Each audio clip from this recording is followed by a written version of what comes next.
Buenas tardes a todos. Hola, buenas tardes. Mucha gente que hace unos meses no veía, mucha gente nueva. Permítame presentarme, mi nombre es César Corredor. De vez en cuando predico por aquí, aunque la última vez fue hace como unos 6 meses, yo creo, y acompañado del pastor Jorge. El pastor Jorge está tomando unos días de vacaciones, unos días libres, entonces me llamó y me dijo, César, ¿qué tal si me hace el favor y predica o trae algún mensaje? Le dije, sí, claro que sí, pastor, vamos a ayudar con eso. Y la última vez hablamos de dinero y esta vez también vamos a hablar un poco de dinero, pero una parte distinta del dinero. Entonces le dije, pastor, ¿voy a estar solo? Y me dijo, sí, vas a estar solo. Y me dijo, no, mejor lleva a alguien que te controle. Lleva a alguien que te baje el tono, que te frene un poquito. Y yo le dije, ok, entonces voy a llevar a mi esposa. Entonces, para los que no conocen a mi esposa, les presento a la señorita Colombia 2005. Ay. Yo la vi primero y entonces ella va a ser la encargada de controlarme un poquito hoy. Buenas tardes. Gracias por la oportunidad. Hace mucho tiempo no venía, bueno, no estaba aquí enfrente, entonces estoy un poquito nerviosa, entonces les voy a decir que me tengan paciencia. Y cuando él se refiere a controlar es porque como buen colombiano habla bien rápido y yo sé que a veces es un poquito difícil seguirle el hilo cuando él está compartiendo la palabra del Señor. Entonces, normalmente yo me siento ahí al frente y le empiezo a hacer ojos y caras y todo para que le baje un poquito a la velocidad, pero ahorita no va a tener ese problema porque simplemente aquí lo oí. Pero es por eso nomás, el resto lo controlo yo solito, entonces quiero que sepan eso. Como les comenté, hace 6 meses empezamos a hablar un poco de dinero, porque hay muchísimo en la Biblia acerca del dinero y muchísimo en la Biblia acerca del manejo del dinero. Y primero hablamos acerca de Dios como el dueño de todo hace unos meses y hoy queremos hablar un poquito acerca de las deudas, porque la Biblia también dice mucho acerca de las deudas. Algunos dicen que son solamente unos 20 y algo pasajes. Si fuese solamente uno que tuviera la advertencia o que tuviera las restricciones en cuanto a la deuda, eso ya sería suficiente. Pero vamos a repasar un poquito acerca de ellos y quiero comentarles un poco acerca de la experiencia que yo tuve recién llegado a este país y quizás sea algo también parecido a lo que ustedes vivieron, porque vinimos de culturas distintas, ¿sí? Hasta donde yo sé, ninguno de los que estamos acá nació en Inglaterra o en alguna otra cultura así protestante. Generalmente venimos del sur y buscando mejor posición en el norte. En Europa también pasa lo mismo, la gente de África o del sur de Europa sube buscando un mejor estilo de vida en la parte norte de Europa. Y no sabemos absolutamente por qué, pero si se mira el crecimiento de las ciudades y el desarrollo de las ciudades alrededor del mundo, tienden a crecer hacia el norte. Poco vemos gente de acá de Estados Unidos tratando de cruzar el río para irse hacia abajo, casi no vemos eso por ahora, quizás la situación cambie después, pero por ahora estamos llegando hacia el norte. Entonces cuando llegamos al norte, por lo menos yo vine con un tipo de cultura distinta. Quizás ustedes también vinieron de una cultura distinta y empezamos a ver cosas que nos gustaban, cosas que nos fascinaban. En este país a mí me encanta el orden, me encanta la puntualidad, me encantan ese tipo de cosas que son más o menos cuadradas, más o menos bien estructuradas, a mí me encantan. Hay gente que no le gusta, hay gente que sigue chocando con eso, pero son de las cosas que a mí más me gustan y de las que más me atraen de una cultura como estas. Y empecé a adaptarme a seguir con todo eso, una cantidad de cosas positivas, cosas que quizás no tenemos en nuestro país, cosas que quizás nunca habíamos visto o simplemente las disfrutábamos cuando las veíamos en televisión. Y ya cuando llegamos acá empezamos a ver también otras cosas que están distintas y que están un poquito debajo de la piel de la cultura, debajo de la piel del país. Y hay cosas que no son tan buenas como nosotros pensaríamos, hay cosas que no son tan sanas. Y es precisamente en donde viene el manejo del dinero. Y esas cosas empezamos a verlas ya cuando estamos aquí. Incluso cuando estamos aquí, a veces seguimos con un poco vendada la mirada o borrosa la mirada en cuanto a lo que tiene que ver con el manejo del dinero, y eso está dentro de la cultura, pero son cosas que pueden ser peligrosas. Y algunas cosas, cuando yo llegué a este país, me dijeron que simplemente eran normales, que eran parte de, y que toda la vida las iba a tener, y entonces que me fuera acostumbrando. Caso personal, no sé si quizás algunos de ustedes han visto algo así. Bueno, cuando yo estaba en Colombia, bueno, quizás también les pasó a ustedes de que era muy, uno veía que aquí la gente adquiría muy fácil casa, carro, todas esas cosas que hace pensar a la gente, oh, allá es súper fácil conseguir las cosas, mejor dicho, el sueño americano es posible. Pero después aquí me di cuenta que, por ejemplo, en Colombia, si uno quería un carro, uno ahorraba hasta que uno tenía el dinero para poder comprar el carro. Aquí es diferente. Es totalmente distinto. Entonces, hoy en día aquí el promedio de pago mensual de un carro es de $575 aproximadamente. Hay gente que paga 250, hay gente que paga $1,000, dependiendo del carro que quiere, dependiendo de la deuda en la que se quiera, en la que se quiera meter, por decirlo así. Pero realmente tenemos que ver qué podríamos hacer nosotros con $575 libres al mes. Entonces, esa fue una de las mentiras que trataron de inyectarme al principio. César, siempre vas a tener un pago de carro, acostúmbrate a eso. Y yo la compré, pero realmente después nos damos cuenta que no tenemos por qué tener un pago de carro cada mes. Es simplemente una deuda, y si hoy el promedio es $575, ese promedio va a seguir subiendo, ese promedio no va a bajar. Otra cosa que noté aquí cuando recién llegaba es que se hablaba mucho del puntaje de crédito. En aquel entonces en Colombia no existía, bueno, ese concepto ahora existe, pero en aquel entonces no era tan común como lo es acá y tan indispensable como lo es acá. Correcto, el puntaje del crédito, allá habían otras cosas y de pronto dentro de nuestros países varía, ¿no? Pero como dice María, la situación en Colombia era distinta. Si querías comprar algo, pues tenías que tener el dinero para comprarlo. El hecho de que te fiaran, el hecho de que te dieran plazo para pagar una deuda no era de lo más común, y las cosas siguen siendo caras en nuestros países hoy en día, y hay cosas que son imposibles de comprar. Pero acá nos daban la facilidad de comprar algo y basado en nuestro puntaje de crédito. Y el puntaje de crédito lo único que dice, lo único que muestra es qué tanta deuda hemos tenido en el pasado y qué tanto interés hemos tenido en el pasado. Esa es la realidad. El puntaje de crédito no muestra cuánto dinero nosotros tenemos para poder comprar algo, muestra qué tanto dinero le hemos dado a los bancos en cuestión de intereses con los préstamos. Otra cosa también es el famoso lease. ¿Qué nos puedes contar de eso? Bueno, el lease que tampoco lo veíamos en nuestros países muy comúnmente, ¿no? Pero acá también muchas personas me decían, es simple, si necesitas un carro así, pues sacas un lease, y es mucho más barato que el otro, pero realmente el lease, el arrendamiento, es la forma más cara de tener un carro. Y la realidad es que estamos pagando algo que nunca va a ser de nosotros. Y ni hablar de las tarjetas de crédito, que yo sé que ustedes chicas quizás han sido víctimas de las tarjetas de crédito. Chicas y chicos, y la realidad es que aquí realmente hay 8 de cada 10 personas tienen tarjetas de crédito. Y tener tarjeta de crédito no es malo, tener tarjeta de crédito no es pecado. El pecado es gastar lo que no tenemos. Y peor aún, gastarlo sin saber cómo lo vamos a pagar. Y esa es una de las tantas deudas que podemos encontrar fácilmente en este país. Las deudas estudiantiles, ¿qué nos puedes contar de eso? Peor aún, una persona aquí que llega con unos 18 años al college, le pueden prestar para hacer sus estudios universitarios, sus estudios superiores, y se los puede prestar el gobierno o se los puede prestar un banco. Y ellos saben que le están prestando a una persona joven que ni siquiera tiene empleo y que ni siquiera tiene cómo pagar esa deuda. Pero ellos le pagan confiado en eso. Y si la deuda es hecha por un banco, el banco tiene la plena seguridad de que no va a perder su dinero, porque ellos saben el riesgo que les acabo de decir. Entonces, si el estudiante o la persona graduada no paga, el banco va y se lo cobra al gobierno, y el gobierno lo paga con los impuestos suyos y míos. Es así de sencillo. Y hoy en día tiene la posibilidad, o más o menos el promedio de una deuda estudiantil básica es de $40,000. Entonces, un muchacho de unos 22, 23 años, cuando termina sus estudios universitarios, ya sale con una cadena en el cuello de $40,000 para empezar su vida, ¿sí? Pero recordemos, alguien le prestó a un muchacho que no tenía cómo pagarle.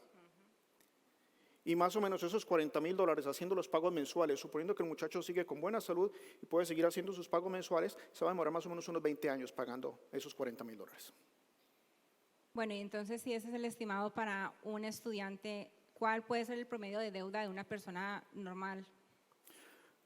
Lo mismo, de acuerdo a promedios, una persona normal, como usted o como yo, deudas más, deudas menos, cero deudas, si tomamos la cantidad de personas que hay en este país y dividimos la deuda actual que hay en este país, más o menos nos corresponde unos $58,000 de deuda. Más o menos. Hay gente que va a decir, no, César, yo debo 90,000. Hay gente que dice, no, César, yo no debo nada. Bueno, gloria a Dios, qué bueno. Pero el promedio van a ser más o menos unos $58,000. Entonces, estamos hablando de que son generaciones esclavizadas. Nosotros pagando deudas, y después le enseñamos a nuestros hijos a estar en deudas, a buscar un puntaje de crédito, a meterse en deudas y a seguir pagando y a seguir pagando y a seguir pagando. Entonces, nosotros estamos esclavizados pagando deudas, y son deudas que a veces extendemos por generaciones. Y todo esto contrasta con la cultura, con el estilo de vida que nosotros teníamos. Como les nombré antes, por lo menos en Colombia, y que es en alguno de los países de donde ustedes vienen, también era así. Teníamos que tener el dinero para comprar lo que queríamos. Y eso es a nivel personal, pero también vemos que hay deudas a nivel nacional. La deuda externa de este país es algo que es increíble. Si uno quisiera ponerlo de pronto en una calculadora, uno quisiera ponerlo en un papel, pero estamos hablando de 30 trillones de dólares. El país debe en este momento 30 trillones de dólares y la deuda sigue y sigue y sigue y sigue y sigue subiendo. ¿Por qué? Es sencillamente porque los gobernantes están gastando más de lo que el país tiene o de lo que el país puede producir. Es sencillo. Eso es el mal manejo de las deudas, gastar más de lo que tenemos o más de lo que podemos gastar. Y si esa deuda del país, para nosotros estar aquí, si la tuviéramos que pagar, pues más o menos nos correspondería unos $90,000, una cantidad enorme de dinero que va a ser muy difícil de conseguir si nosotros tuviéramos que pagarlo. Pero la realidad es que la nación en la que estamos tiene deudas. Y si esta nación, siendo la más poderosa en algunos sentidos del mundo y la más fuerte en algunos sentidos económicamente en el mundo, imagínense cómo están los países de nosotros y cuánta deuda tienen y cuánta deuda están renovando y adquiriendo. ¿Por qué? Porque vienen los gobernantes y generalmente están por 4 o por 6 años y se meten en deudas, gastan dinero, lo desaparecen y vienen otros y vuelven a hacer lo mismo y siguen con el ciclo. Entonces el país está esclavizado y está esclavizado por generaciones y esa deuda no es gratis. Para renovar esos préstamos o para pagar esos préstamos, el que les preste, Banco Mundial Internacional o como se llama el que les esté prestando, les está poniendo condiciones. Nadie le está prestando dinero a un país para que simplemente salga adelante. Les está prestando dinero o les está dando dinero a cambio de algo. Y son cosas costosas que van a estar encima de ese país por generaciones o que ya definitivamente nunca van a poder pagar y van a tener que seguir amarrados con esa deuda. Están esclavizadas las naciones por el concepto de la deuda. Bueno, entonces con todo esto que tú nos compartes, realmente lo que nos están vendiendo es un estilo, o sea, la deuda como un estilo de vida, pero realmente es un estilo de vida que trae consecuencias ya sean graves o sean no tan graves. Pero si hablamos del concepto de deuda como tal, ¿qué es la deuda? Correcto, hay consecuencias suaves y hay consecuencias severas, pero la deuda es típicamente algo que se debe pagar a alguien y por lo general es dinero. Por lo general es dinero. Y estar endeudado comprende la obligación de pagarlo en algún momento, en algún tiempo determinado. No siempre dinero, por lo general dinero. Yo he escuchado el término deuda buena, ¿eso existe? Eso es una mentira, eso es una falacia, eso es más falso que una moneda de madera. No hay absolutamente ninguna deuda buena. Y eso es otra de las mentiras que yo escuché recién llegado a este país y que la siguen diciendo, que generalmente podemos entrar porque la deuda es buena y nos lleva con el puntaje de crédito. Eso es una mentira. Bueno, pues entonces ya sabemos lo que es una deuda. Muchas personas pueden tener un concepto de deuda, pero realmente como seguidores de Cristo, quizás lo que nos importe o nos importa aquí el día de hoy es saber qué dice la Biblia acerca de la deuda. Entonces, básicamente lo que necesitamos para entender qué es la deuda es lo que precede a la deuda. Y lo que precede a la deuda es pedir prestado. ¿Sí? Y quiero pedirles que por favor no tomen esto personal, porque aunque la cara de César no es la mejor cara, ni la más amable, ni la más sonriente para decir las cosas, son las cosas que tenemos en la Biblia, y entonces simplemente damos gracias a Dios porque nos abren los ojos. Así como yo abrí los ojos en algún momento con alguna situación, hoy estamos aquí para comprender eso, o las personas que nos están viendo en línea, en cualquier país donde se encuentren o de cualquier país donde provengan, la Biblia es la Biblia, dice lo que dice respecto a eso.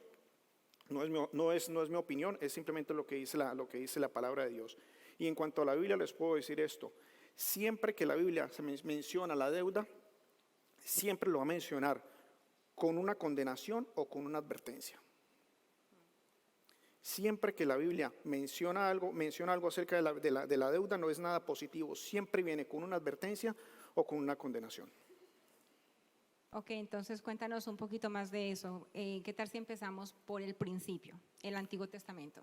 Bueno, eso es un buen punto para comenzar, porque podemos ver cómo se manejaba la deuda antes y qué era lo que teníamos en el Antiguo Testamento. Nosotros ahora, gozando de los privilegios y de las responsabilidades en Cristo bajo el Nuevo Testamento, por así decirlo, tenemos que ver qué pasaba con el pueblo elegido, con el pueblo elegido por Dios en el Antiguo Testamento. Y también hablaban de las deudas y hablaban muchísimo de las deudas.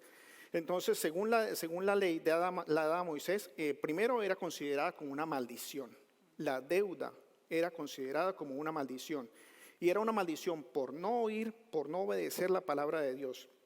Y el panorama que describe, y si ustedes lo pueden ver en el Antiguo Testamento, en Deuteronomio, cuando tengan un poquito más de tiempo para no podernos leer aquí ese par de capítulos, pero por lo menos en Deuteronomio 28 y la lista que está allí muestra un panorama que es totalmente desolador, un panorama totalmente triste para la nación por pedir prestado. Y es una condenación total por haber desobedecido la ley, y la desobedecieron porque no la escucharon. El panorama que muestra allí para la nación, el pueblo elegido de Dios, es totalmente triste por no oír y por no obedecer la palabra de Dios. Y dentro de esa condenación viene el pedir prestado. Vas a tener que pedir prestado a otras naciones, y si te van a pedir, pues eso trae consecuencias. No te lo van a pedir, no te lo van a prestar como a veces la mamá le presta al hijo, que hasta de pronto se olvida de la deuda y ya así, mijito, no pasó nada. No, las consecuencias son terribles por no oír y por desobedecer la palabra de Dios. Y también dentro del mismo libro de Deuteronomio, también en el capítulo 28, también hay una lista de bendiciones.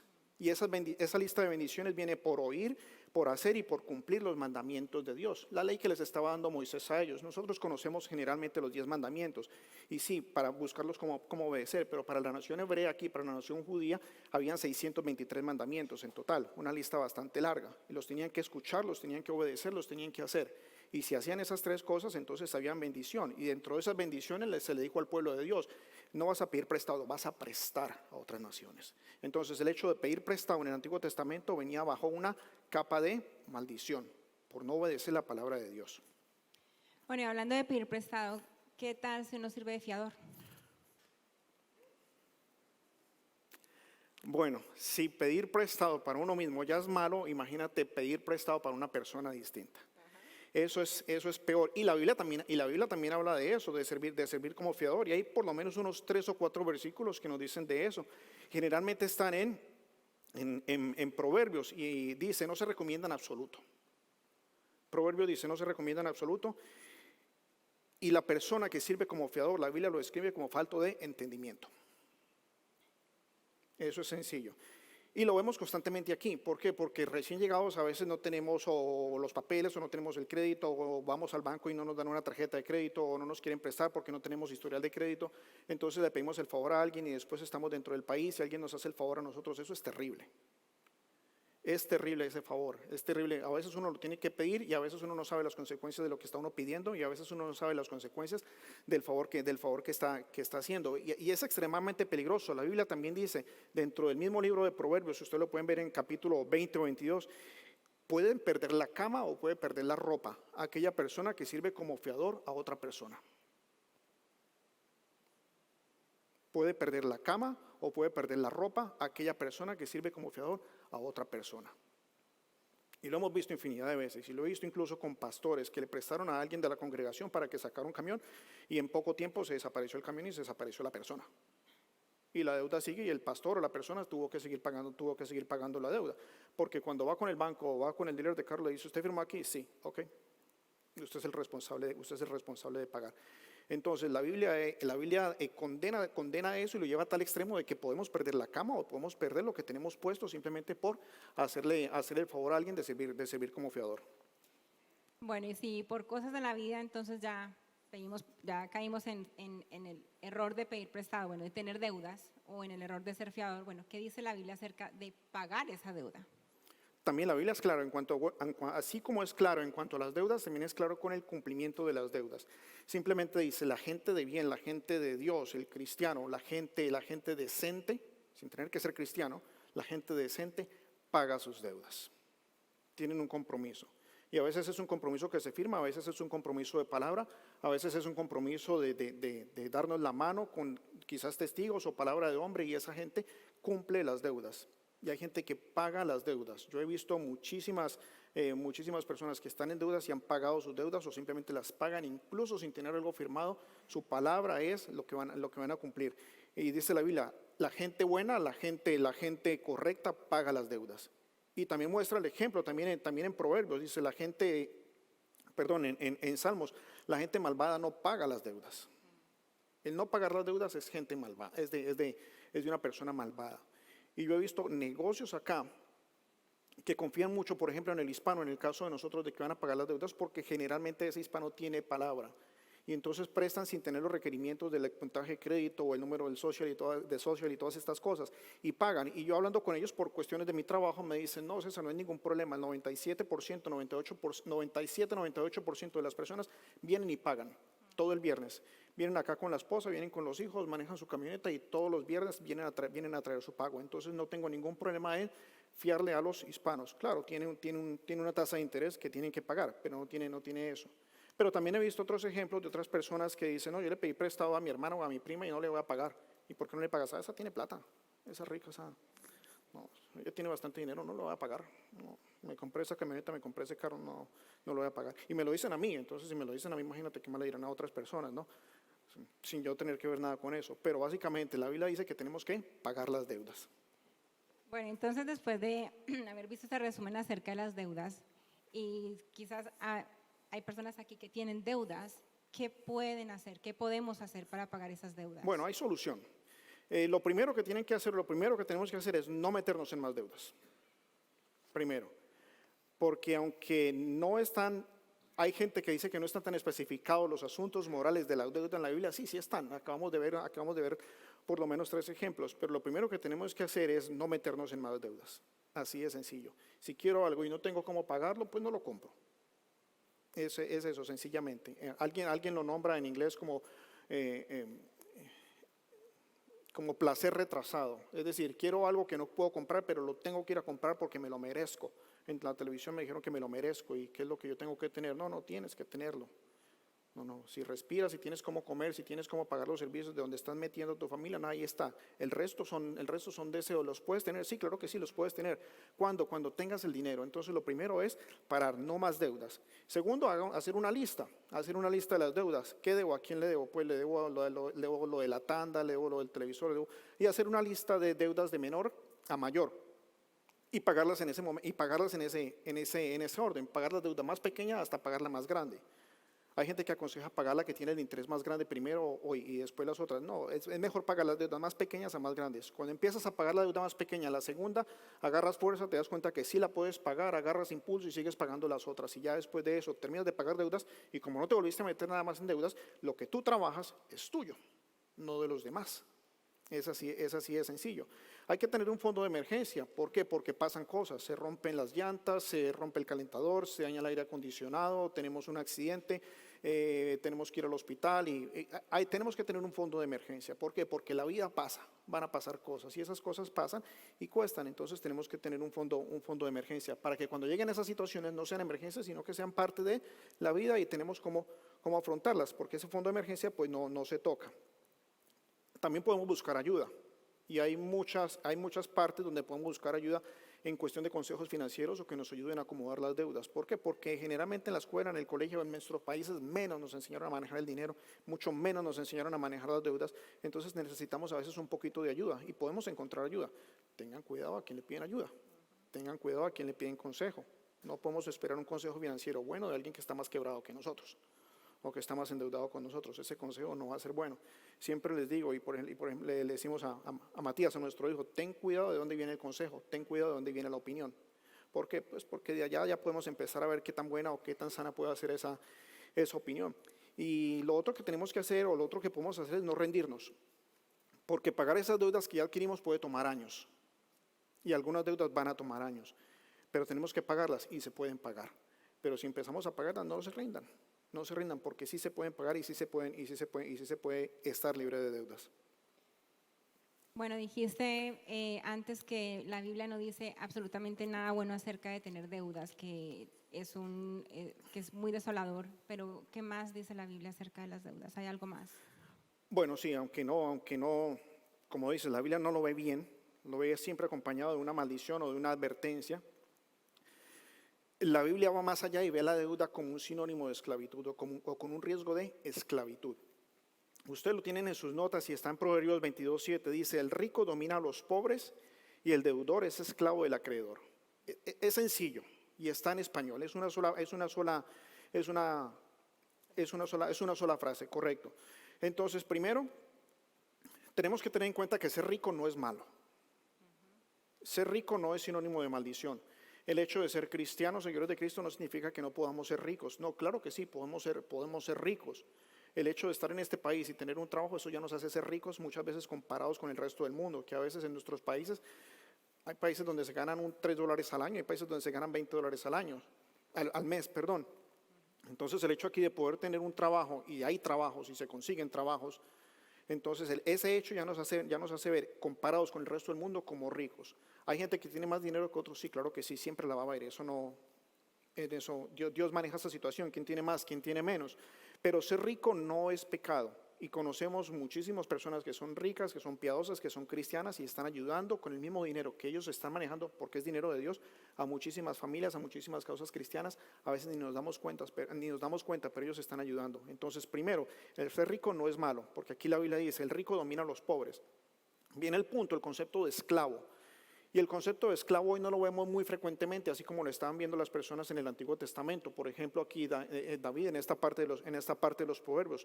Sí, hoy en día hay esclavos, lo que pasa es que no los vemos tan seguido, pero hay esclavos laborales, hay esclavos sexuales, hay esclavos dentro de las casas trabajando gratis en la limpieza.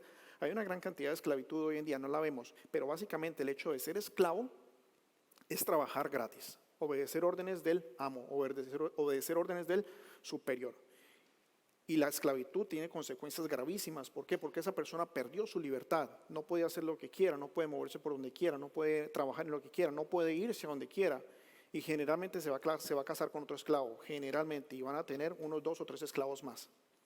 Ese es el problema, la esclavitud sigue y sigue y sigue. No hay libertad, se pierde la libertad. Y la Biblia está comparando la deuda con la parte de la esclavitud. Si tenemos deuda, vamos a seguir trabajando como esclavos para pagarle dinero a otras personas y para seguir sosteniendo a otras personas. Y nosotros, que somos los que trabajamos, no vamos a gozar de ese dinero. Esa es la parte como le maneja la Biblia. Hay un pasaje en la Biblia, también en el Antiguo Testamento, Segunda de Reyes 4, quizás algunos de ustedes lo han visto. Una mujer viuda, su esposo estaba en la escuela de los profetas, el esposo muere y entonces ella viene con Eliseo. Y le dice, Eliseo, el profeta de la escuela de los profetas, mi esposo se ha muerto y había una deuda y ahora el acreedor viene y me está amenazando con que se va a llevar a mis hijos para que sean esclavos.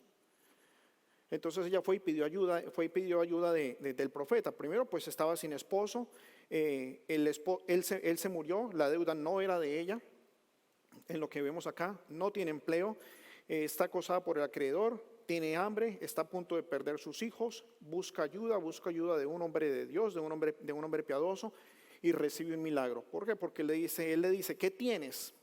Importante saber qué tenemos, con qué contamos nosotros. Y le dijo, pues tengo una jarra. Y le dijo, ve y pide prestadas otras jarras. Le pidió que hiciera un préstamo. Hablamos que el préstamo no siempre era dinero, no, le pidió que prestara unas jarras. Y con esas jarras le dijo que las trajera a la casa y empezara a vertir aceite. Vertió aceite, ese aceite se multiplicó y entonces tenía ahora aceite para vender y pagar la deuda y para seguir sosteniendo a sus hijos. Entonces vemos la provisión de Dios en una forma milagrosa. ¿Con qué? Con algo que ella tenía en sus manos. A veces, y Dios nos lo muestra, ¿no? ¿Qué tienes en tus manos? ¿Qué sabes hacer? Bueno, yo sé pintar. Bueno, pues ponte a pintar y así haces dinero, ¿sí? Ese es el ejemplo más o menos que vemos acá. Pero vemos una transformación por medio de un préstamo que fue ordenado por un profeta de Dios. Ojo con esto, un profeta de Dios. Hoy no hay profetas hoy en día. Para que no vayan a decir después que el pastor me dijo, no, es que un pastor les dijo que fuera a pedir prestado dinero. No, ya ustedes vieron lo que había antes, ya las consecuencias de pedir prestado acá. Pero es un ejemplo que nos toca mucho porque ella estaba a punto de perder sus hijos. Su esposo ya se murió, ahorita estaba a punto de perder sus hijos. ¿Por qué? Porque el concepto no era algo extraño. En aquellos días iban a tomar los hijos para pagar la deuda y esos hijos se los iban a llevar a que fueran esclavos. Entonces iba a quedar peor la señora. A mí este tema como mujer me toca mucho porque ella fue una mujer que enviudó y heredó la deuda que el marido había adquirido. Entonces como mujer me toca mucho porque habla de la importancia de tomar, como pareja, tomar buenas decisiones y también como pareja, bueno, de que esas decisiones no impacten a la familia. Entonces, a mí me toca mucho porque esta mujer le tocó vivir esa situación solamente quizás no sabemos realmente por qué él terminó en esa situación, pero fue algo que ella heredó, ella no hizo nada. Exactamente, la deuda al parecer no era de ella, era deuda del esposo. ¿Qué pasó? No sabemos, como tú dices, no tenemos mucha información en eso. Lo que sí vemos es el riesgo de perder sus hijos por esa situación. Y como dijiste, es un matrimonio, ¿no? Entonces dice la Biblia, van a ser unidos y van a ser una sola carne y una sola chequera. ¿Sí? Ya no hay suegra ni nada, no, es uno solo. Y uno solo y trabajan como uno solo y piensan como uno solo y trabajan en ese equipo. Entonces, para los jóvenes, los que aún no están casados, tengan cuidado, porque con la persona que se case también puede tener deudas y entonces ustedes se van a casar con esas deudas. Porque cuando ponen todo junto aquí, a la luz de este estado y a la luz de este país, ustedes tienen deudas y no van a poder decir, no, es que esa deuda era de mi esposa, ella la tenía cuando éramos novios, y la deuda estudiantil de ella. Bueno, ustedes son esposos, ustedes responden por esa deuda.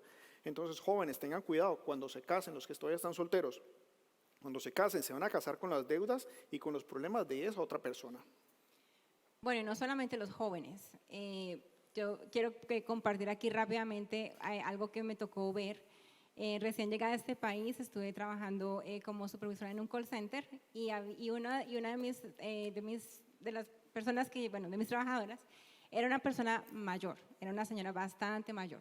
Yo creo que estaba como en los 80, quizás. Nada malo con que esté trabajando, al contrario, el trabajo es una bendición, si la persona quiere trabajar, pues muy bien. Pero ella trabajaba el turno y todas las horas extras que ella pudiera agarrar, las agarraba. Y se me estaba enfermando. Y entonces cada noche la recogía el esposo, que también era un poco más mayor que ella, y también venía de un turno de 10, 12 horas. Y yo le decía a ella, ¿por qué estás trabajando tanto? Porque otra vez, no hay nada malo con que trabajes, pero quizás puedas estar en tu casa descansando. Sí, pues uno a esa edad quizás piensa en eso, ya trabajé, voy a descansar un poco más. Me dice, bueno, lo que pasa es que yo enviudé y me casé ya a una edad mayor y mi esposo tiene deudas. Entonces los dos no podemos dejar de trabajar para poder pagar esas deudas. Entonces fue muy triste ver dos personas que uno dice, bueno, ya pueden estar tranquilos en su casa descansando, ahí, esclavizados, trabajando, horas extras. O sea, no tenían libertad, se levantaban y al trabajo, hemos dicho, no tenían tiempo para nada. Tenemos que pensar en una vida libre de deudas, y sí se puede, no es imposible, sí se puede tener una vida libre de deudas, y qué mejor que tenerla a una edad temprana, donde podemos enderezar el rumbo de nuestras vidas y seguir por un camino libre de deudas. Y si ya estamos mayores y podemos salir de deudas, podemos hacerlo, podemos lograrlo y seguir viviendo el resto de los días en paz, sin ser esclavos de la deuda, sin ser esclavos del deudor. Eso es lo que nos enseña la Biblia. Ahora también, recordemos, generalmente las deudas son económicas, pero la Biblia también nos muestra que hay una deuda de amor. Y es precisamente el punto número 2 que tienen ustedes. Romanos 13:8 dice, no debáis nada a nadie, sino el amaros unos a otros, porque el que ama a su prójimo ha cumplido la ley. Bueno, pues si lo vemos desde ese punto de vista de Romanos 13:8, pues entonces todos estamos endeudados. Todos estamos endeudados en amor. Todos estamos endeudados en amor y esa deuda sí se puede pagar y esa deuda sí se puede seguir cumpliendo. Dice la Biblia, no tenemos que tener deudas. Hágame un favor, si tenemos que cumplir este mandamiento, podemos revisarlo también, están en Juan 13:34, tenemos que amarnos los unos a los otros. Esa deuda la tenemos, es una deuda de amor y tenemos que amarnos los unos a los otros. Y como no tenemos por qué tener deudas, podemos nosotros empezar a pagar esas deudas de amor. Seguro que usted puede hacer una lista y no sé de cuántas personas y no sé cuántas páginas le vayan a salir en esa lista de las personas que lo han amado a usted, de una u otra forma. A veces el amor es simplemente un abrazo, a veces el amor es escuchar, a veces el amor es un plato de comida, a veces el amor es aguantarse a una persona así por 18 años, ¿sí? Tipo de amor distinto. Entonces uno está endeudado en amor, siempre estamos endeudados con el amor y siempre tenemos que buscar cómo pagar ese amor. Y va la Biblia también más allá, dice Pablo en Gálatas, nos manda amar a los otros así como nos amamos a nosotros mismos. Usted también se ama. Fíjense, mire, hoy se levantó, se miró en el espejo, se vistió, se perfumó, sonrió, se puso una buena ropa y se vino para la iglesia, está bonito, está bonita. Usted se ama. Y si usted se ama, usted también tiene el privilegio de poder amar a los demás. Entonces esa deuda es pagable y tenemos que andar revisándonos todos los días con quién tenemos una deuda de amor, porque como las deudas las tenemos que pagar, pues tenemos que ver cómo empezamos a pagar esas deudas de amor con todos los que tenemos a nuestro lado. Bueno, y aparte de las deudas terrenales y de las deudas de amor, ¿Qué nos puedes decir de las deudas espirituales? Porque las hay. Hay una deuda espiritual y hay una deuda grandísima que haya sido pagada, y es la que tenemos precisamente para el punto número 3, y está en Colosenses 13:14. Dice: y cuando estabais muertos en vuestros delitos y en la incircuncisión de vuestra carne, os dio vida juntamente con Él, con Jesús, habiéndonos perdonado todos los delitos y habiendo cancelado el documento de deuda que consistía en decretos contra nosotros y que nos era adverso, y lo ha quitado de en medio clavándolo en la cruz. Tenemos que tener en cuenta algo. Nosotros nacimos con una deuda de pecado. Después de Adán y Eva para acá, después de los primeros humanos, de allá para acá, nosotros nacimos con una deuda de pecado. ¿Recuerdan que les dije que podíamos heredarle deudas a nuestros hijos? Podemos heredarles deudas o podemos heredarles bendiciones. De hecho, la Biblia también en Proverbios nos dice que nosotros tenemos que ser tan sabios que dejamos herencia para nuestros hijos y para nuestros nietos. Ese tipo de abundancia es el que estamos llamados a tener, y enseñarles eso mismo a ellos para que ellos mismos hagan lo propio con las siguientes generaciones.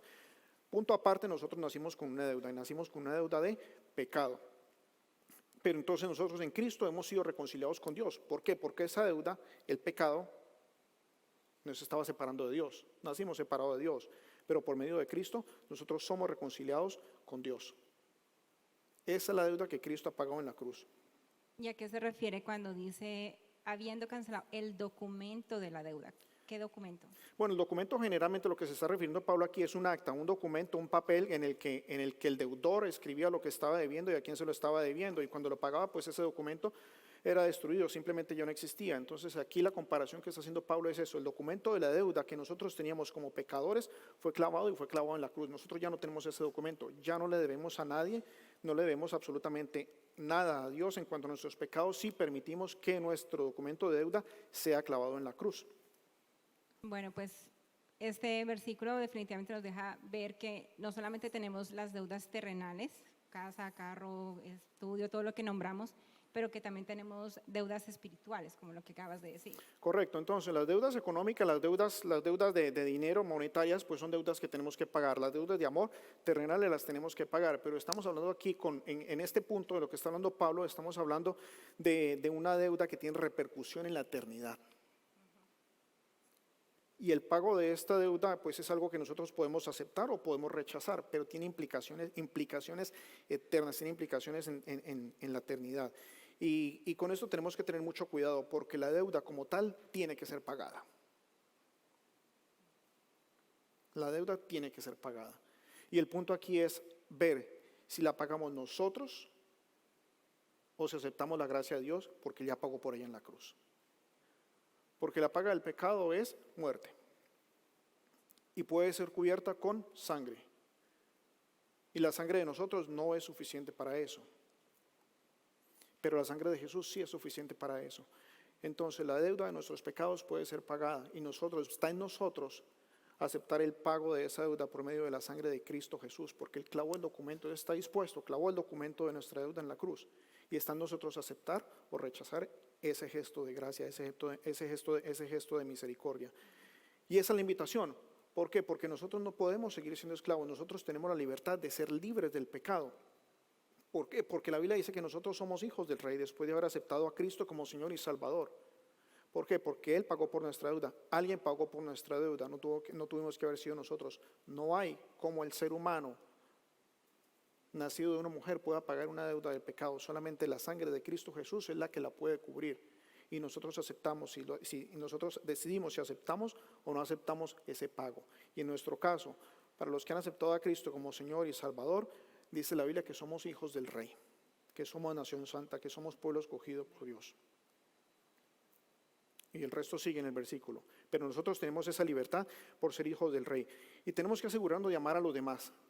Si aceptaste a Cristo como Señor y Salvador, tienes esa responsabilidad. Igual, si no lo aceptaste, también tienes la responsabilidad de seguir amando.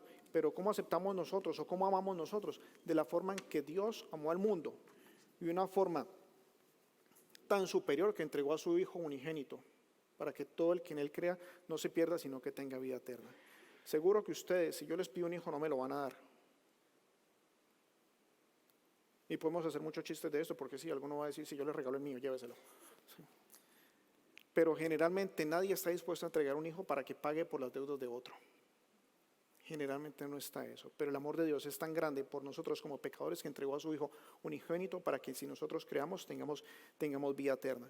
Y esa vida eterna, después de nosotros haber aceptado a Cristo como Señor y Salvador, nos da la seguridad de vivir y caminar todos los días sabiendo que nuestra deuda ha sido pagada, que fue pagada con sangre, que tuvo un precio muy alto, aunque nosotros no lo pudiéramos pagar, que no tenemos que aceptarlo y es nuestra propia voluntad y nuestra propia decisión. Y entonces, así como podemos heredar deudas, nosotros también podemos heredar bendición. Y esa es precisamente la invitación para el día de hoy. Si ustedes están en deudas, o si las personas que están en línea en este país o en otro país nos están viendo y ustedes están en deudas, sí hay solución, sí se pueden pagar las deudas y sí hay modo de rechazar deudas futuras y escapar de las deudas. Y si usted todavía tiene una deuda de pecados, si tiene una deuda que está comprometiendo su vida eterna, usted puede aceptar el pago de Cristo Jesús en la cruz para esa deuda y no tener que pagarla usted mismo. Entonces la invitación de hoy es para que aceptemos ese pago de esa deuda, para que podamos vivir en libertad, para que podamos vivir en la libertad que trae el amor de Dios, esa paz, y para que podamos disfrutar de todo el amor de Cristo, viviendo como cristianos, viviendo como discípulos, como imitadores del Maestro, podamos aceptar el pago, podamos evitar las deudas del pecado, ser sellados con el Espíritu de Dios y tener la seguridad que hay paz dada por el Dios de amor, y esa paz trae libertad. Vamos a orar. Padre, mi Señor Santísimo Jehová, te damos gracias, Padre Santo, por el privilegio de poder escuchar, mi Señor, no las opiniones de los hombres, Padre Santo, sino lo que dice tu palabra acerca de la deuda, Padre. Mi Señor, te damos gracias, Padre Santo, porque nos enseñas, Padre Santo, mi Señor, a cómo manejar las finanzas, a cómo manejar, Padre Santo, lo que te pertenece, mi Señor. Pero sobre todo te damos gracias, Padre Santo, mi Señor, por el mensaje de vida eterno, Padre Santo. Porque tenemos una deuda, Padre Santo, mi Señor, de pecado, mi Señor. Y tiene que ser cubierta con sangre, Padre, pero sabemos que nuestra sangre, mi Señor, no es suficiente, mi Señor, no es digna para cubrir esos pecados. Y sabemos que es solamente la sangre de tu Hijo Jesús la que puede cubrir, Padre Santo, mi Señor, esa multitud de deudas, Padre. Nosotros aceptamos ese pago, Padre Santo. Nosotros gozamos, Padre Santo, mi Señor, del privilegio de sentir la paz, de saber que esa deuda ha sido saldada, Padre Santo. Y podemos caminar, Padre Santo, mi Señor, de ahora en adelante, mi Señor, con libertad, sin las cadenas de la esclavitud económica, sin las cadenas de la esclavitud espiritual, porque sabemos, Padre Santo, mi Señor, que la deuda ha sido pagada, que hemos sido sellados con el Espíritu Santo, Padre Santo, que te pertenecemos y que ahora somos hijos del Rey Padre. Te damos gracias, bendito Rey Celestial. Padre, y te ruego por cada persona que está aquí, mi Señor, cada persona que está en línea, mi Señor, que está envuelta en deudas económicas, Padre, para que seas tú, por favor, guiando, mi Señor, para que seas tú abriendo los ojos, Padre Santo, mi Señor, quitando las mentiras del mundo, quitando las mentiras de la sociedad, Padre, para que puedan respirar, mi Señor, con libertad económica, para que puedan respirar, Padre Santo, mi Señor, sabiendo que tú ayudas, mi Señor, que estás dispuesto, Padre Santo, mi Señor, a seguir con nosotros, aparte de nuestros pecados, y que estás dispuesto a plantear una vida nueva, mi Señor. Pero también te ruego, mi Señor, por aquellas personas que han decidido, Padre Santo, mi Señor, aceptarte, mi Cristo, como Señor y Salvador en sus vidas, papá. Y te ruego, mi Señor, que nosotros como iglesia, papá, también podamos ser luz, podamos ser guía, mi Señor, podamos estar con los brazos abiertos, dispuestos a amar, dispuestos a guiar, Padre Santo, mi Señor, en este nuevo proceso de vida para ellos, Padre. Te alabamos y te bendecimos, Rey. En nombre de Cristo Jesús. Amén.